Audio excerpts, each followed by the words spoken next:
Hi, my name is Kyle. I'm going to tell you how to start your Nitro RC car. What we have here is an HPI Racing Firestorm Lot. The first thing you want to do is take off your body clips. Put it somewhere where you can't lose them.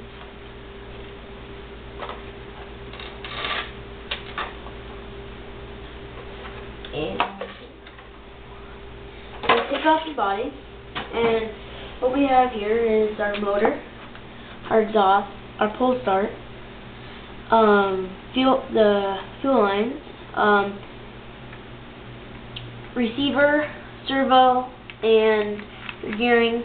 The brake is right here, it's really hard to see. Your gold plug, and your battery pack back here. And you also have your steering. This is a receiver, an HPI Racing one. And the third thing you want to do is put fuel in it. So I'll put a little bit in it because mine's a little bit full. But mine needs a little bit. Not a whole lot. But you just put that in. Be careful not to spill it like I just did. But I use it's called Blue Thunder. It's a racing formula. 20% oil, and it's a really good fuel for it. And so the fourth thing you want to do is grab your pull start and pull it 2 times, and then you want to prime it.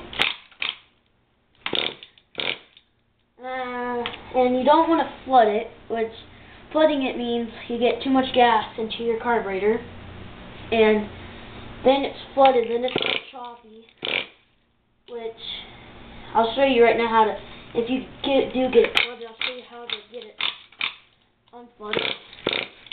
See how that's all choppy now? So then you take your box of stuff you have, and I use a tackle box or a fishing box, and I have my rags, my screwdrivers, my battery packs, my body clips, my gold plug igniter, all in it. It works really good. So then take your gold plug, get it out,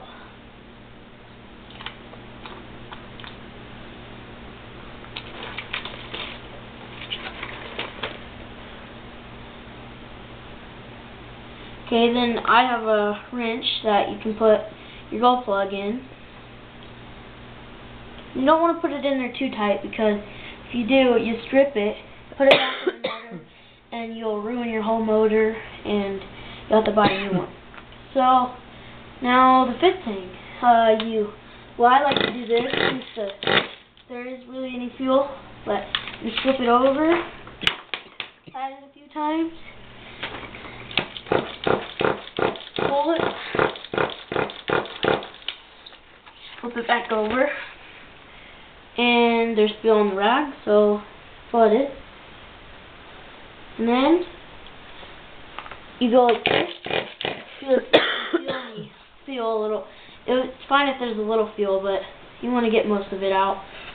So then you put your gold plug back into your engine. Sorry.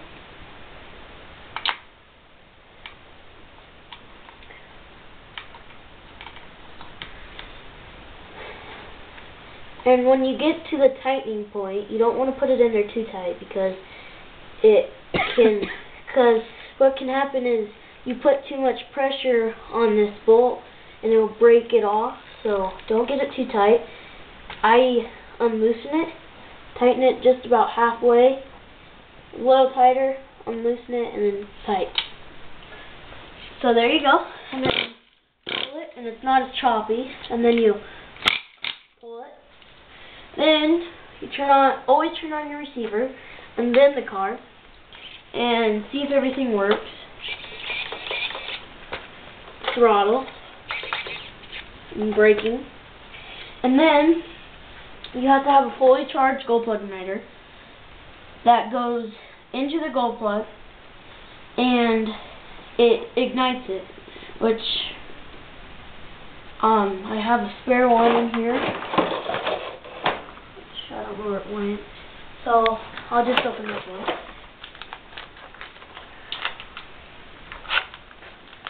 And I'll show you what a glow plug igniter does. Because if you don't have a glow plug igniter, it won't ignite your motor. So you take your glow plug igniter, go like this, and then there'll be a little light like that. And that means that you have a fully charged glow plug igniter. And that's what the glow plug does, if you have ever seen what happens. So then, I give it a few pumps. Put your glow plug igniter in. It's pretty tight.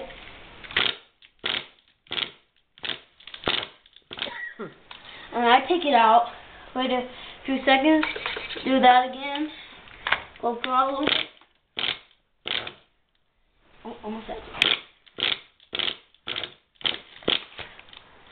And then you can keep on doing that, because if you keep this glow plug igniter in too long, it'll ruin your motor too. So don't keep it in there too long.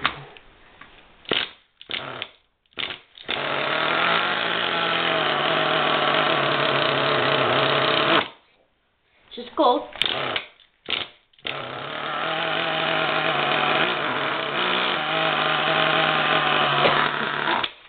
It's still cold. Room for a second.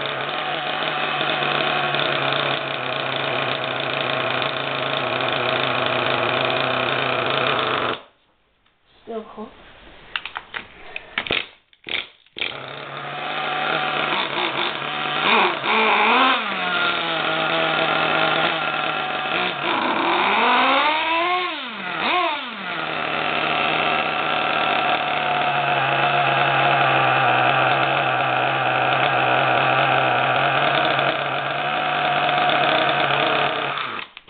Okay, there's also two ways of shutting it off. Squeezing the fuel line and the exhaust. But be careful, because the exhaust can be very hot sometimes. And then you can squeeze the fuel line, and I don't like squeezing the fuel line, because when it's running, you have to really pinch it so nothing gets into it. And then when you let go of it, all the fuel drops into the carburetor and it floods. And that's it, I guess. And thanks for watching.